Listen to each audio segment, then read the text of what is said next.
Scaled properly, he ought to be Titan class. Hello, my baby! Hello, my honey! Hello, my ragtime gal! Sonny, you kissed my wife! Baby, my heart's on fire! Thankfully, Hasbro didn't leave us hanging, and they've provided the last of the original 3 Dinobots with leader class Sludge.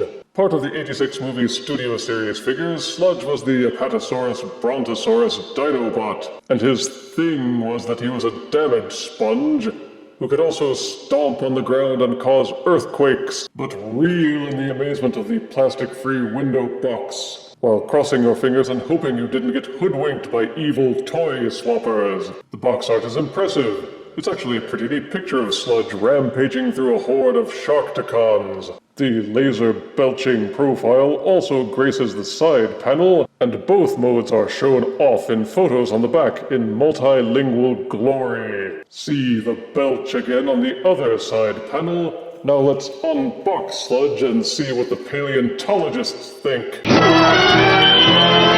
Out-of-box leader class Dinobot Sludge comes with his instruction booklet, and also one black and gold weapon accessory. The gun has kind of a steampunk cannon feel to it.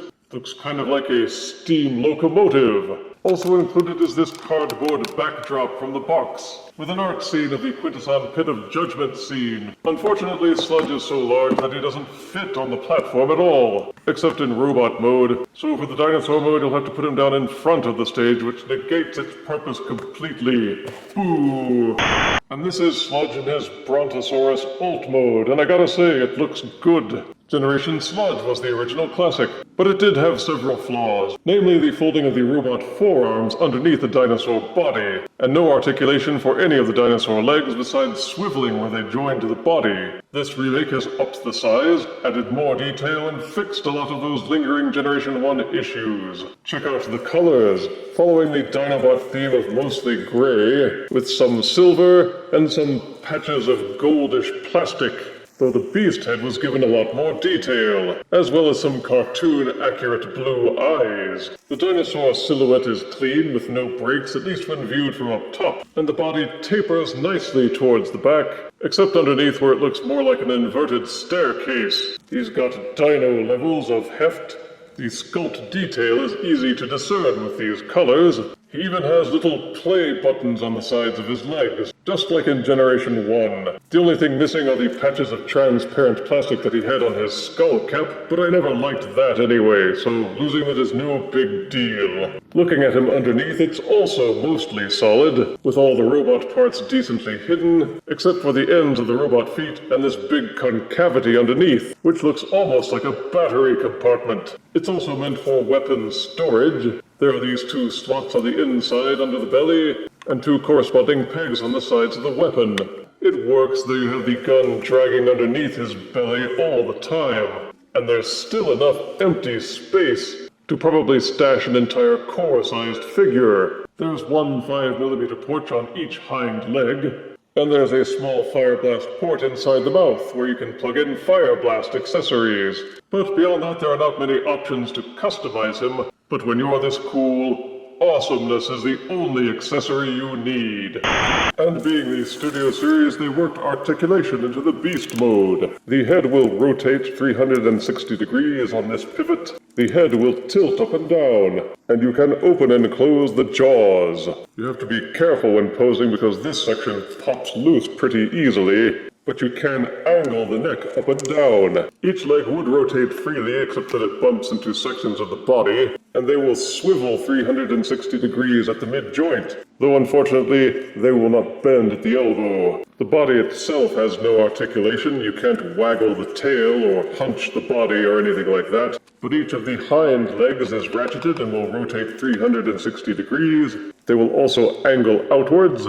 They'll swivel 360 degrees mid-joint, and at the knee they will angle forwards about this far, and they are double jointed at the back, so they will angle back this far, though this will leave a big honking gap up at the knee. I wish that you could tilt the head from side to side or rotate the neck at the base. It's not perfect, but you can still get some excellent dino poses in as much as you can imagine a Brontosaurus looking fierce.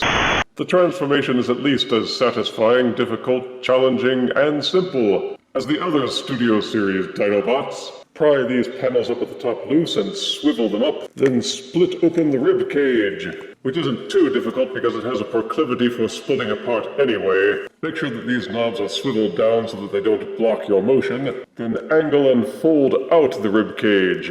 Each foreleg will rotate backwards on this swiveling hinge, then fold and angle them inward so that they are hidden underneath the dinosaur belly in that big empty cavity. And since the dinosaur neck wants to disengage so badly, oblige it and fold it downwards. This will allow you to unfold Sludge's head from inside the body. It tilts upward like this, then disengage the chest from this portion of the body. It will swivel and angle forward, rotate it 180 degrees, then fold it upwards to cover this gap and give Sludge more of a proper chestal area. You'll need to rotate the arms so that they don't bang into the rib cage. But these two sections should press together and hold well. Fold the fists out from inside the dinosaur body. Rotate the arm at the upper bicep until the elbow joint is pointing forward, though this means that you'll have to swivel the fist 180 degrees as well. Going back to the tail leg section, these parts which have folded out are hinged at the middle. Fold the gold portions inwards,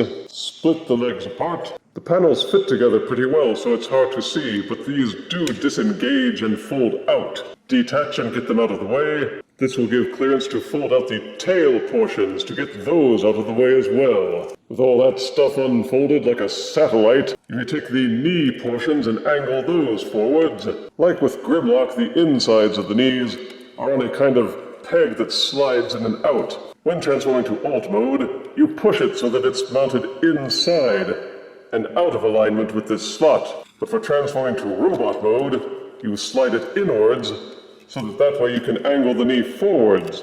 Do the same with both knees. Straighten out the legs. Then you take these sections which were folded out and fold them back in. Clamp them into place. Then fold these sections down. They will tab inside the shins. And they'll also tab together and fit like the pieces of a jigsaw puzzle. Unfold these halves of the feet so that they become a complete foot. Each tail folds down completely to the side.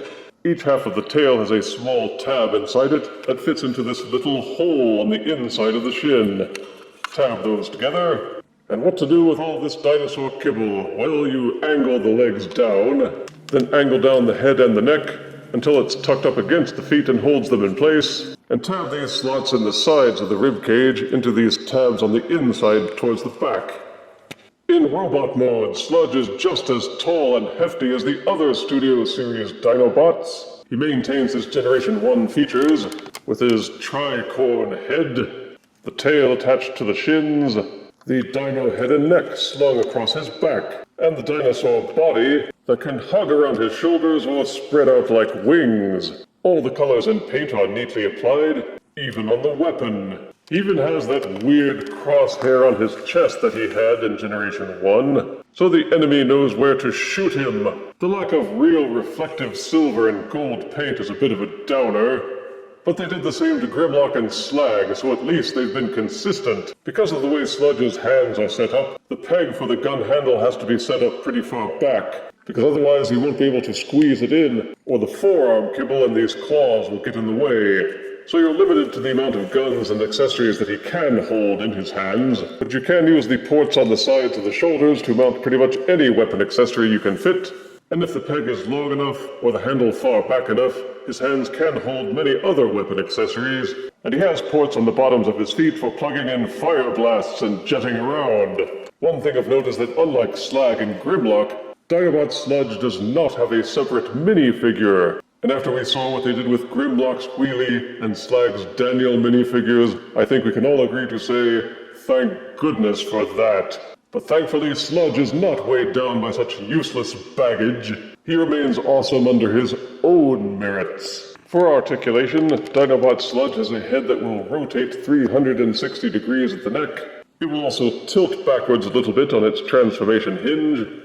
You can angle each of his ribcage wings back a little bit, and if you disengage it from the side, you can get some more posing out of it as well. Each arm would rotate 360 degrees at the shoulder, but eventually you're going to slam into the ribcage at the back, and it is hinged at the side so that it will angle outwards. There's a full upper bicep rotation, and each elbow is double jointed, though again, you get this big gap at the back. The fists will swivel fully in their sockets. Despite all the kibble in the back, you do get full 360-degree waist rotation. Each leg will kick forward until you bump into the pelvis kibble, and if you nudge some of this stuff out of the way, you can angle his leg backwards until he kicks himself in the rib cage. The hips will swivel outwards for a full kick, and there's an upper thigh swivel for full rotation. Each knee will bend forward to invert slightly, and it will also rotate backwards 90 degrees. It would rotate further, except that this solid piece at the back of the shin will bump into the thigh and stop you. You can use the transformation hinge to kind of fold the toe section forward, but it exposes the hollowness. These parts of the feet tab into the body, but you can untab them and get the ankle pivot. So he has all the articulation you would expect from a leader-class Studio Series Dinobot. The arms have gaps at the elbows, and he feels a bit back-heavy. The wings can feel restrictive, and the knee and hip ratchets don't have much catch on them, but they still hold poses and support the figure's weight. For size comparison, here is Studio Series 86 movie leader Sludge, next to 86 Studio Series leader Slag, or Slug. Here is Studio Series leader Sludge, next to Studio Series leader Grimlock. And here is Studio Series 1986 leader Sludge, next to 86 Studio Series Grimlock's Wheelie and Slag's Daniel. But I thought I got rid of you guys. Those who were worried that Hasbro might drop the ball with later versions of these Studio Series leader Dinobots have no reason to be worried about Studio Series leader Sludge. He is just as good as his predecessors. If you're in any way a fan of the Dinobots, you will want to search out for one of these. Positives are that both modes are Generation 1 accurate and excellent hybrids between the toys and the animation models. They've updated the articulation and features, so you get a lot more out of this than other versions of Sludge that I've seen. It's impressively large, nicely heavy. The robot articulation is excellent. The beast articulation is vastly superior to his Generation 1 counterpart. There's some means to accessorize, and Sludge will look great on your shelf with the other Dinobots. Negatives are that there's that big hole in his belly in the alt mode. The front dinosaur legs could use a knee joint for added posing. I wish they'd added a swivel at the base of the dino neck. Some of the ratchets feel like they could have more bite to them, and a couple more Battlemaster ports would have been nice. The way the robot feet stick out from underneath the belly is quite a detriment, but third-party kits are already moving to fix that, if you don't mind the expense of buying a third-party kit to fix the mistakes that Hasbro makes. But I admit I'm mostly asking for refinements. The Sludge figure is still excellent as it is, so pick one up if you can find them in stores. I give Studio Series 1986 movie Sludge 9 out of 10 deaths, and that's no dino dropping. Dino droppings? Droppings? If you refuse me, honey, you lose me, then you'll be left alone. Oh, baby, tell them all, and tell me I'm your own.